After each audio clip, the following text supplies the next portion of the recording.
আর দিয়ে এখানে মেরেছে, আর বাঁশ দিয়ে পিঠে মেরেছে।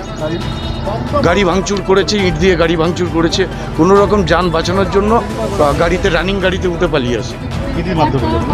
বাঁশ দিয়ে, মেশিনের বাঁট দিয়ে মেরেছে। ওরা ছিল 30-40 জন ছিল।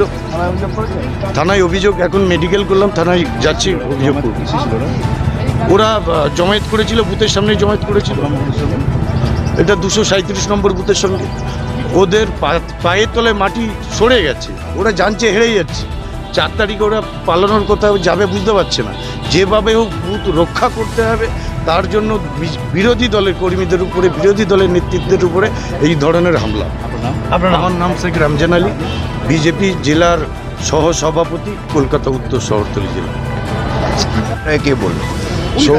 সৌগত রায় তো নির্বাচনের মাসখানেক আগে বলেছিলেন টিকিট পাবো কিনা জানি না, টিকিট ডিক্লেয়ার আগে বলেছেন টিকিট পাবো কিনা জানি না, পেলেও জিতবো কিনা জানি না। তারপরেও সৌগত রায় পরে একবার বলেছেন কি জানি জিতবো কিনা সন্দেহ। আত্মবিশ্বাসী কেউ বলেছে? সৌগত রায় মোটেও আত্মবিশ্বাসী নয়।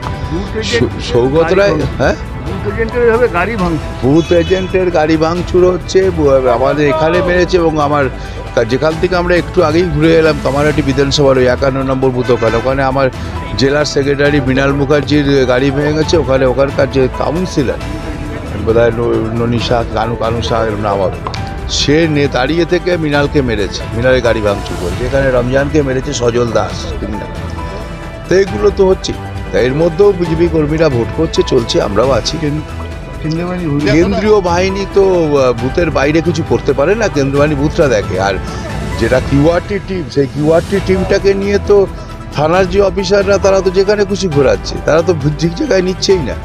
এবং কালকে আমি জানি পশ্চিমবাংলার একজন টপ মোস্ট পুলিশ অফিসার, যিনি top most police officer Kolkata, তিনি যে ইয়েটা দিয়েছেন, আমি একদম নিয়ে বলছি, তিনি যে যারা কন্ট্রোল রুমে যে নাম্বারগুলো পাঠিয়েছেন, কিউআরটির নাম্বারগুলোই ভুল দিয়েছেন ইচ্ছাকৃতভাবে, যাতে কিউআরটি ঘুরে বেড়ায় অন্য জায়গায়। দাদা, কিউআরটি যদি একান্ত ফেল করে, সেক্ষেত্রে জানাতে হবে যাকে, সেটা হচ্ছে সেক্টর অফিসার। আমি সেক্টর অফিসারে ফোন করছি, কথা বলছি।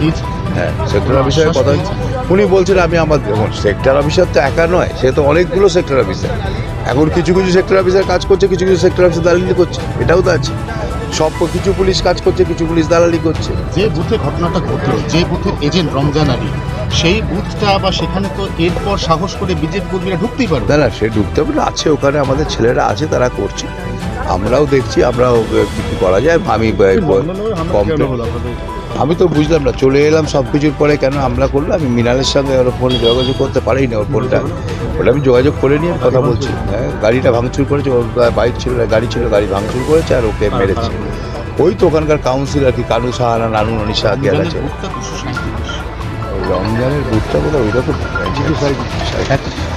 দাবি ত্যাগ এই চ্যানেল কোনো প্রচার করে না, হিংসাত্মক, ক্ষতিকারক বা অবৈধ কার্যকলাপ এই চ্যানেল দ্বারা প্রদত্ত সমস্ত বিষয়বস্তু শুধুমাত্র একটি শিক্ষামূলক উদ্দেশ্যের জন্য। ধন্যবাদ, শুভেচ্ছা, টিম আমার বাংলা নিউজ।